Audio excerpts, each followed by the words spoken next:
Welcome to KR engineering and career guidance YouTube channel. మా యొక్క ఛానల్ని సబ్స్క్రైబ్ చేయండి, లైక్ చేయండి, షేర్ చేయండి. మరి ఎంసెట్కి సంబంధించి మరో 45-50 డేస్లో మీకు పరీక్ష అయితే జరగబోతూ ఉంది. ఆల్రెడీ మీకు 100+ మార్క్స్ స్కోర్ చేసే ప్రయత్నం చేయాలని విద్యార్థులకు మోటివేట్ చేయడం జరుగుతుంది.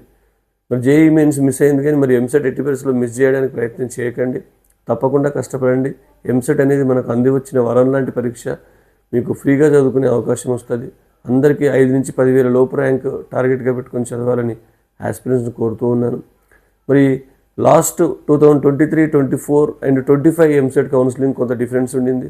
దానిలో మనం భావించినట్టయితే 23, 24 కౌన్సిలింగ్లో చాలా వరకు కట్ ఆఫ్లో కొంతవరకు ర్యాంక్ ఎక్కువ వచ్చిన సీట్ వచ్చేది. కానీ ఎగ్జామ్ 2025 కట్ ఆఫ్కు అంతకుముందున్న లాస్ట్ 2 సంవత్సరాల కట్ ఆఫ్కు భారీ తేడా ఉండింది. దాదాపు 2,500 నుంచి 3,000 ర్యాంక్ వరకు 2025లో కట్ ఆఫ్లో తేడా వచ్చింది. అంటే కట్ ఆఫ్ పెరిగింది. కాబట్టి ఎంసెట్కి ఎంత కాంపిటీషన్ పెరుగుతుందో అర్థం చేసుకోవచ్చు.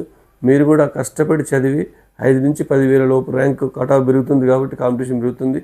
తప్పకుండా కష్టపడి చదవాలని ఆస్పిరెంట్స్ను కోరడం జరుగుతుంది.